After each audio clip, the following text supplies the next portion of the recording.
कौन सा वाला फॉर्मूला बन रहा है बताओ इसके अंदर में। ए स्क्वायर तो दिख गया, चलो ये ए स्क्वायर है, ठीक है। ए को बना लेते हैं 0.2 और ये हो गया तुम्हारा बी स्क्वायर, इसको बना लेते हैं 0.02। तो ये जो टर्म होना चाहिए ये -2ab का होना चाहिए। तो क्या ये 2ab का है टर्म? देखो एक बार, क्यों नहीं है? बिल्कुल है। देखो यहाँ पे ध्यान से, ये जो 0.4 है, क्या उसके अंदर में 2 इंटू 0.2 करके ही तो 0.4 आया होगा ना, तो 2ab नहीं हो गया वो?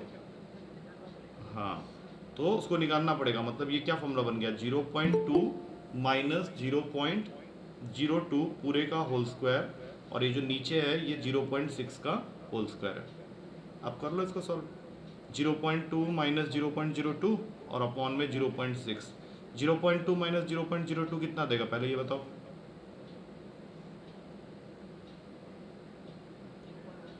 देगा ना, 0.18 देगा।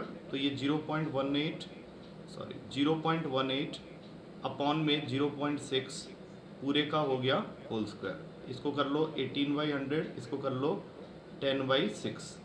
एक एक जीरो कट गया तुम्हारा, ऊपर में होल स्क्वायर तो बैठे ही हुआ है, ये गया 3 से, तो ये हो गया 9/100 0.09। ये है तुम्हारा क्वेश्चन, ठीक है। और बताओ, और बताओ, आगे कुछ कटेगा वटेगा तो मुझे बता देना पहले, ठीक है, क्योंकि मुझे पता नहीं था कैसे कट गया था साइड से। हाँ और बोलो, और कौन सा? और सारे हो गए? किसी और का कोई डाउट इस पेपर में, लास्ट पेपर में नहीं है तो फिर हम लोग आगे बढ़ जाएंगे। दीपांशु, दीपांशु कहाँ चला गया? आया तो था। 15, वहाँ 15 लिख के बता रहा है। चलो 15। क्या हुआ तुम्हारा ऑडियो नहीं काम कर रहा कह रहा?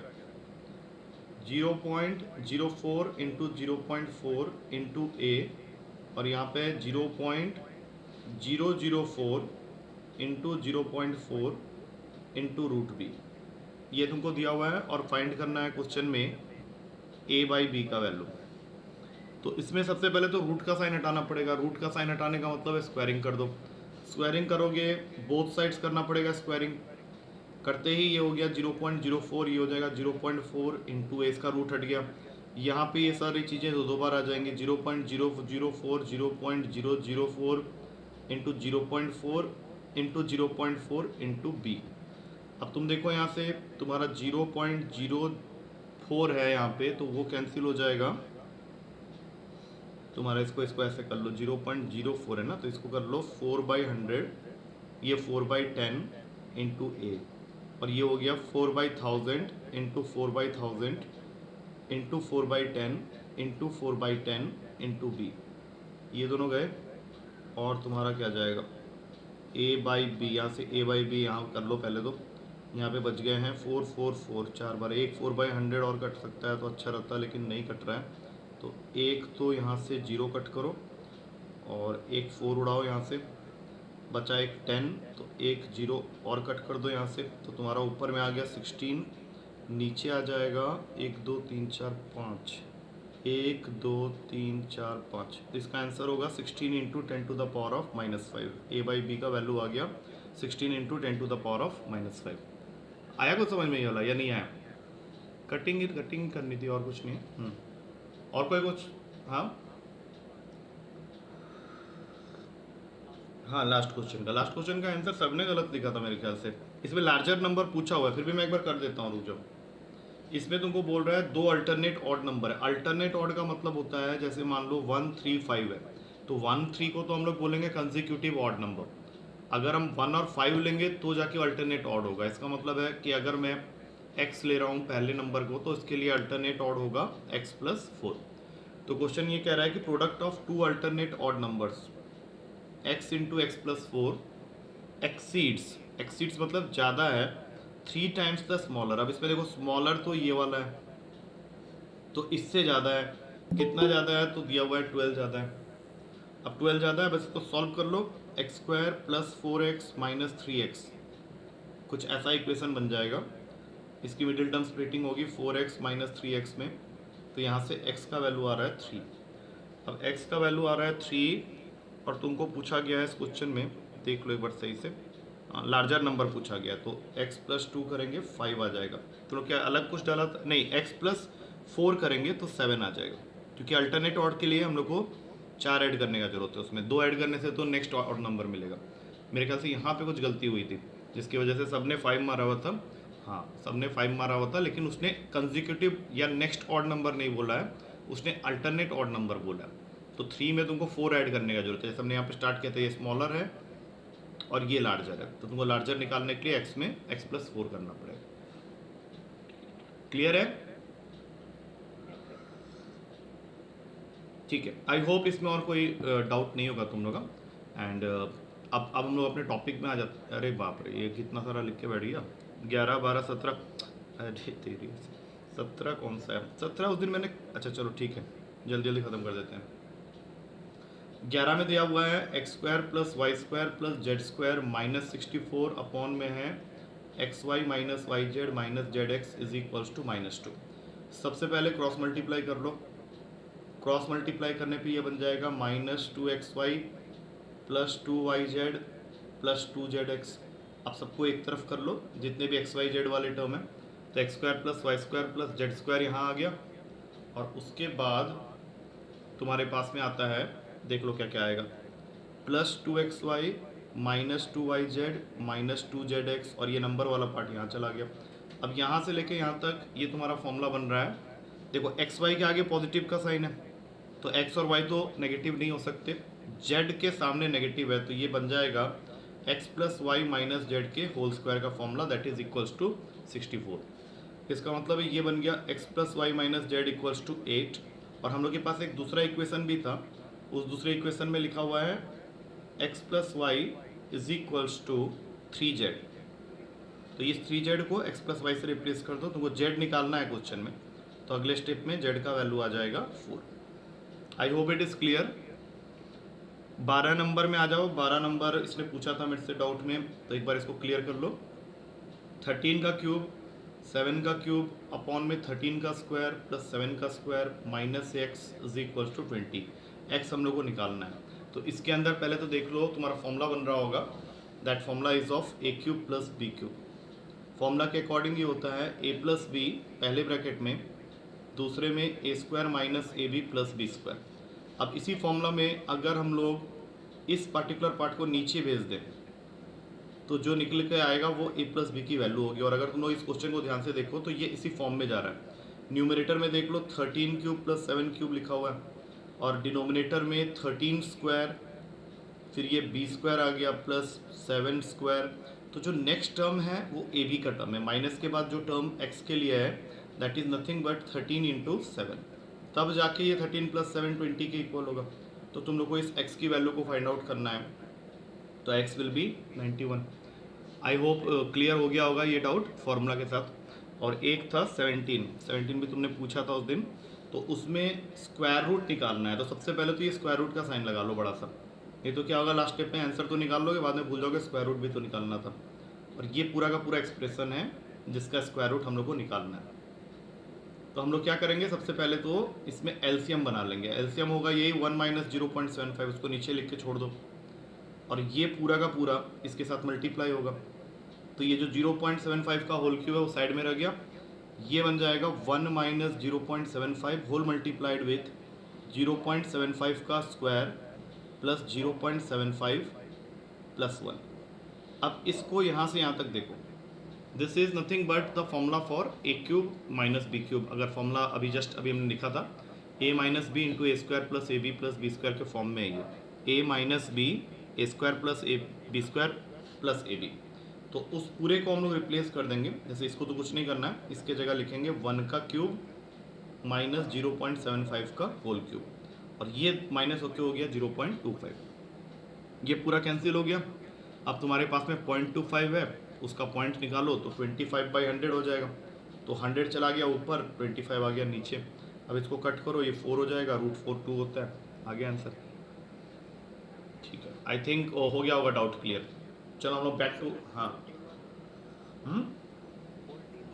बता दिया था अभी, स्टार्टिंग में बताया था जस्ट। देखो मैं वापस ले जाता हूँ, स्टार्टिंग फर्स्ट क्वेश्चन उसी से मैंने स्टार्ट किया था। ये देख लो, ए है इस क्वेश्चन में 0.2, तो ये हो गया a² वाला टर्म, और उसके बाद वाला 0.02 उसको बना लो b, वो b² वाला टर्म है, और उसके बाद 0.4 × 0.02 जो है ये 2ab वाला टर्म है। ऊपर मैं लिखता रहा हूँ a square plus b square minus 2ab इसका न्यूमरेटर। तो 2ab आइडेंटिफाई नहीं हो रहा होगा, तो b देख लो 0.02 है, तो 0.4 आया होगा 2 इंटू 0.2 करके, and that is acting as your 2a and this is your b। तो ऊपर वाला फॉर्मूला बन गया a माइनस बी के होल स्क्वायर का, जो इसको मैंने लिख दिया है 0.2 माइनस 0.02 का होल स्क्वायर, और नीचे जो है 0.36 उसको कर लो 0.6 का होल स्क्वायर। अब इन दोनों को माइनस करेंगे 0.18 आ जाएगा अपॉन में 0.6 पूरे का होल स्क्वायर। बस सिंपल कैलकुलेशन किया है मैंने, वो देख के समझ में आ गया होगा, हाँ या ना? चलो ठीक है। थोड़ा सा पहले एस सी एफ एल से हम बोल रहा हूँ, प्रॉफिट लॉस वाला पार्ट कर लेते हैं, उसके स्पीड डिस्टेंस टाइम के क्वेश्चन थोड़े से करेंगे। तो प्रॉफिट लॉस में हमने पिछली क्लास में आई थिंक कितने फॉर्मूलास कर लिए थे, एक बार याद दिलाओ, कोई एक बोलो क्या क्या फॉर्मूलास हमने किए थे। मुझे तो याद है, तुम लोग बता दो एक बार, खाली रिवाइज करा दो मुझे एक बार। हाँ हाँ ठीक है। CP of n number of articles is suppose equals to SP of some number of articles. कैसे निकालते हैं प्रॉफिट या लॉस परसेंट है। सेकंड इज आइटम्स कॉस्ट वाला, सेकंड होगा मेरे ख्याल से। आइटम्स कॉस्ट क्या होता है, ABCD। तीसरा वाला मेरे ख्याल से वाला होगा प्रॉफिट परसेंट इक्वल्स टू, अगर हम लोग को CP दिया हुआ है, हाँ बस बस बस। और फिर चौथा वाला डिसऑनेस्ट डीलर का था, एरर वाला डिसऑनेस्ट शॉपकीपर। ठीक है, पांचवें से स्टार्ट करते हैं। पांचवा केस, किसी का माइक ऑन है क्या? थोड़ा सा आवाज आ रहा है पीछे से, देखो उसको बंद कर दो।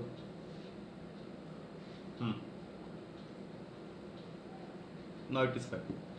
चलो अब पांचवा केस वो होता है मल्टीपल ट्रांजेक्शन का। ये कई बार पेपर में पूछ देता है ये क्वेश्चन।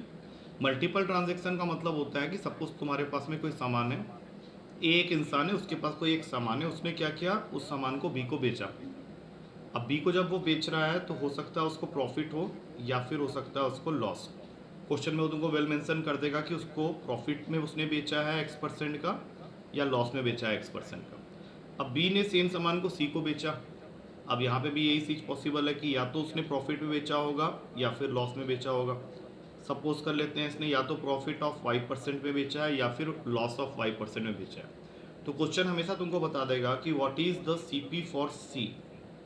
सी ने सामान को कितने में खरीदा है, what is the CP for सी।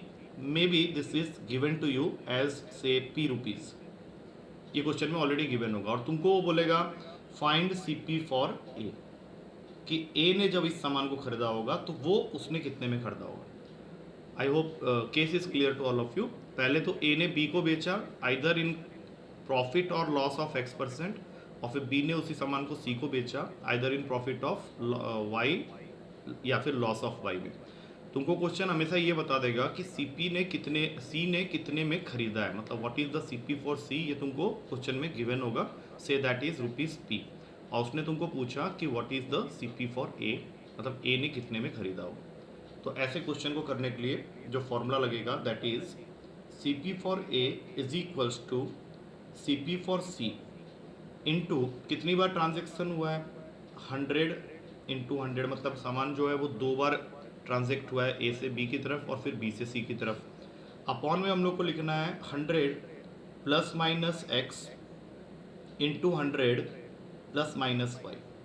अगर प्रॉफिट के साथ चल रहे हो तो प्लस का साइन लेके चलोगे, अगर लॉस का केस है तो लॉस के साथ चलोगे। Now using this you will always get the value for CP for A. I hope it is clear, और ये ज़्यादा क्लियर हो जाएगा अगर हम लोग इसको एक क्वेश्चन के साथ में रिलेट कर देंगे। तो राइट डाउन वन क्वेश्चन जिसमें ये चीज़ को हम लोग रिलेट कर रहे हैं। क्वेश्चन है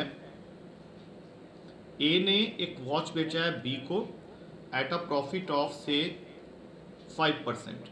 यहाँ पे उसने दे दिया ए ने बी को वॉच बेचा है एट ए प्रॉफिट ऑफ 5%, और बी ने उसी वॉच को सी को बेचा है एट अ प्रॉफिट ऑफ से 4%। अब तुमको क्वेश्चन ये बता रहा है कि what is the CP for C, that is given to you as 1092, और तुमको पूछ रहा है find CP for A. Find CP for A. I think it's quite clear, कर सकते हो तुम लोग, आराम से करके बताओ।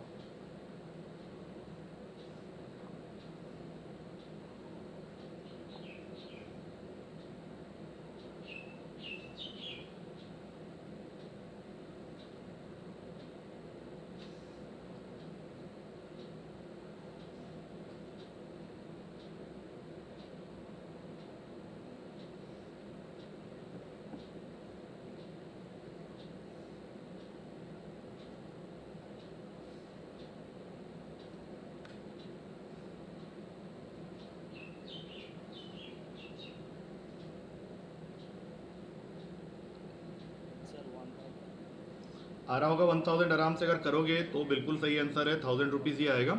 करना क्या है देखो, अब स्टार्ट करेंगे, CP फॉर ए निकालना है, तो इधर में CP फॉर ए लिख के छोड़ दो। CP फॉर सी है 1092 का, ट्रांजेक्शन 2 बार हुआ है तो 2 बार 100 लिख लिया।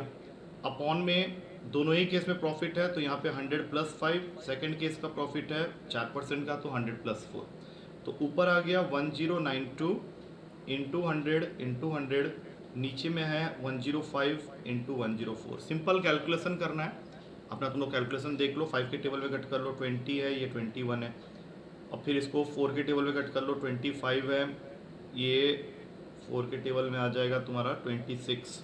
अब 26 या 21 में से एक वैल्यू इसको जरूर कट करेगा 1092 को, वो तुम लोग ट्राई कर लो, या 3 से कट कर लो या 21 से डायरेक्टली कट कर लो, 1092 आई थिंक चले जाएगा, कट करके देख लेते हैं।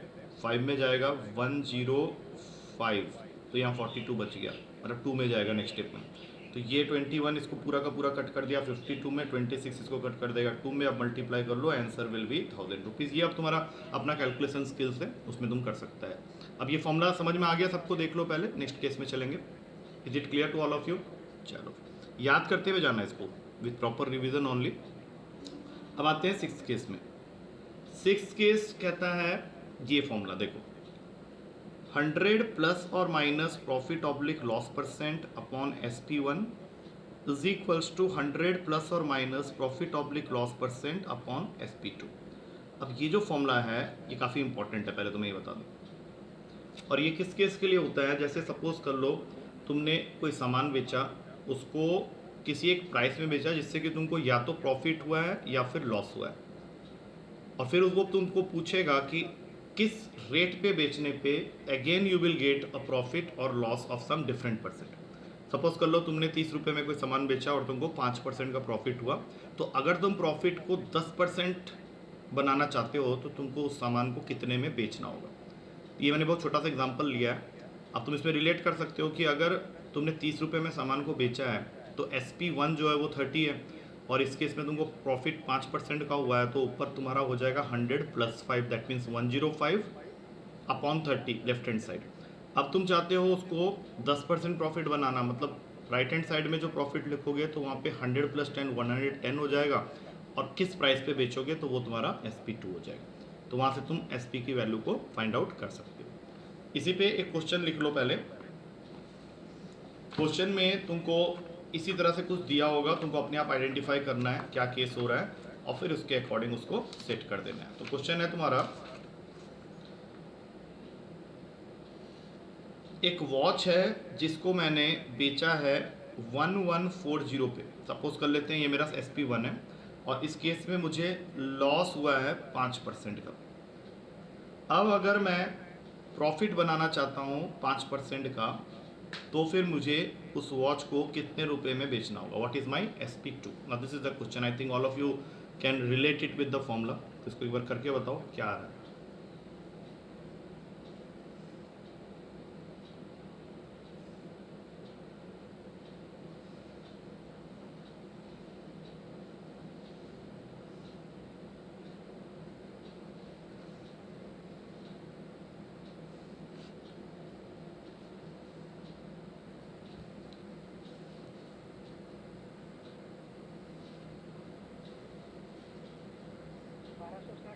बारह सौ साठ आ रहा है, बहुत सही है, सही है आंसर, बिल्कुल कोई दिक्कत वाली बात नहीं है, सबका आंसर आ जाना चाहिए। एक बार देख लो अच्छे से, क्योंकि एक साइड से उसने तुमको लॉस दिया है, तो फर्स्ट केस में यहाँ पे ऊपर में आ जाएगा 100 - 5, जब तुमने प्रोडक्ट को बेचा है 1140 में, और अब तुम अपना प्रॉफिट बनाना चाहते हो 5% का, तो यहाँ पे आ जाएगा 100 + 5, और तुम्हें यहाँ पे SP2 निकालना है।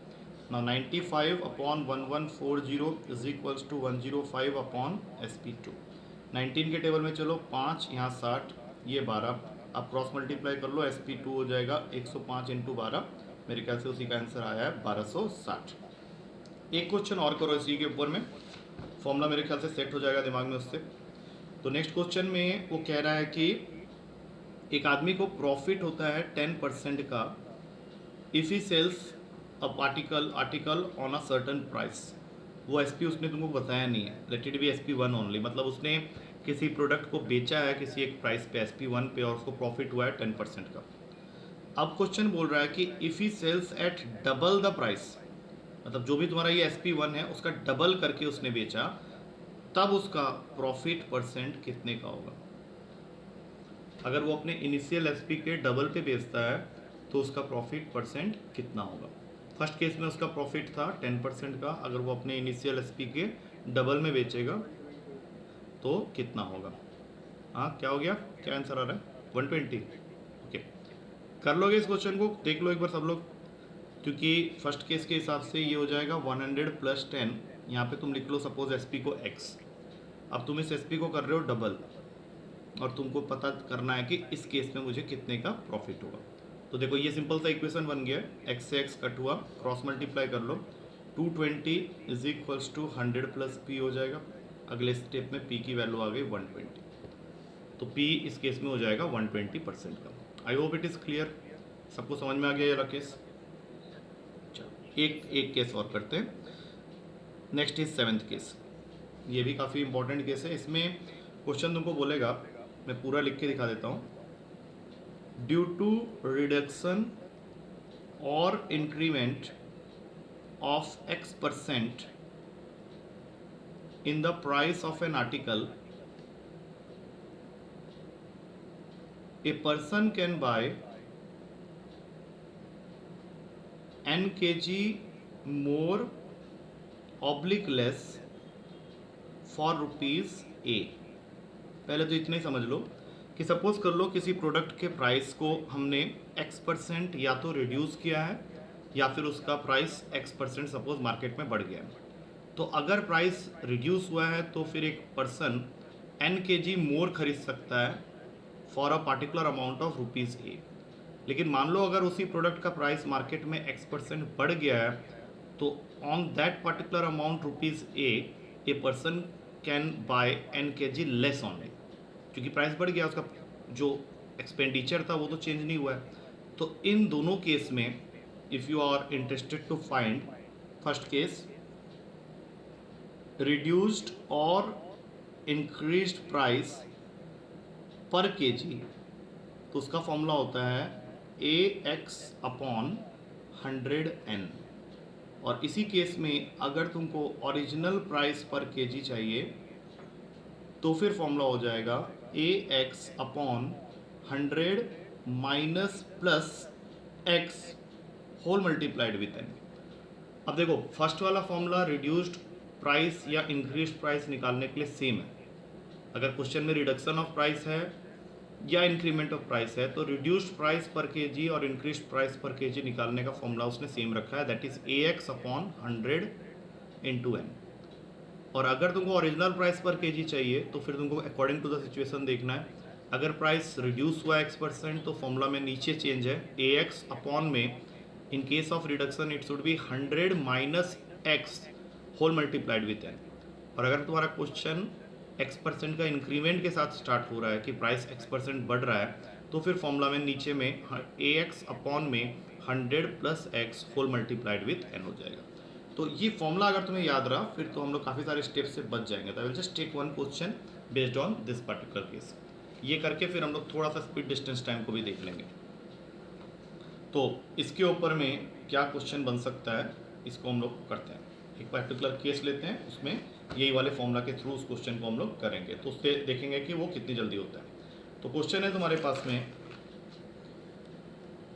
फॉर्मूला अभी मैंने स्क्रॉल कर दिया, ध्यान में रखना, चलो इतना तक तो मैं रख ही लेता हूँ।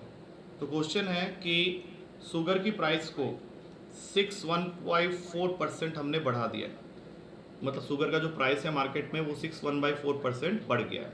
और इससे क्या हो रहा है कि a man can buy 1 kg more for ₹120।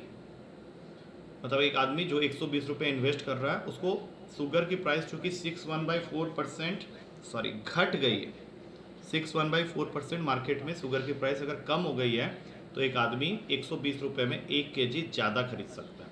तो तुमको यही बताना है, first part what is the reduced price पर केजी, और दूसरा part what is the original price पर केजी ऑफ शुगर।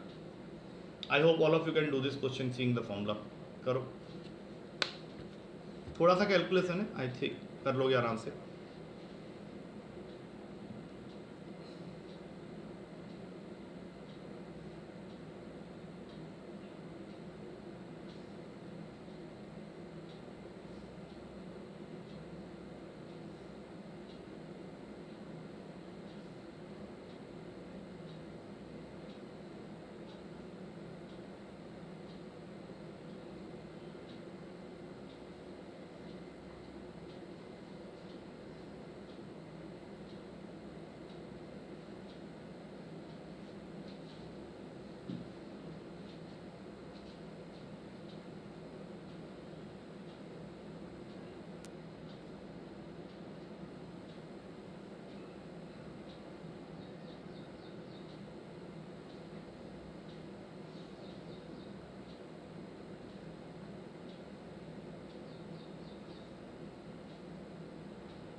साढ़े सात और 7.5 रिड्यूस्ड प्राइस इज 7.50 पर केजी और ये हो जाएगा 8। तो थोड़ा सा ज़्यादा टाइम ले लिया।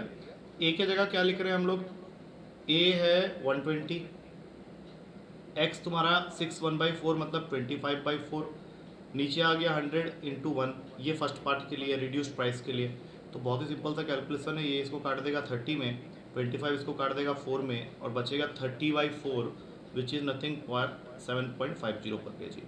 और फिर सेकंड पार्ट के लिए सेम कैलकुलेशन 120 इंटू 25/4, नीचे आ जाएगा 100 माइनस 25/4, 100 माइनस 25/4 और इंटू ये भी 1।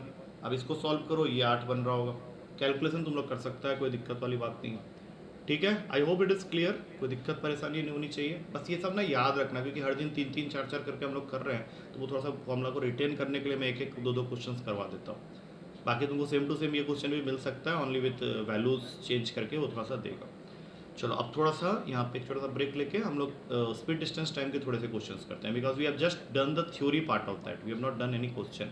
हमने सिर्फ उसमें थ्योरी पढ़ी थी, व्हाट इज ट्रेन्स और बोट्स एंड स्ट्रीम्स, कैसे रिलेटिव स्पीड क्या होता है, ये सब चीज़ के बारे में हमने डिस्कस किया था। तो let's do a few questions on that. थोड़ा सा यहाँ पे ब्रेक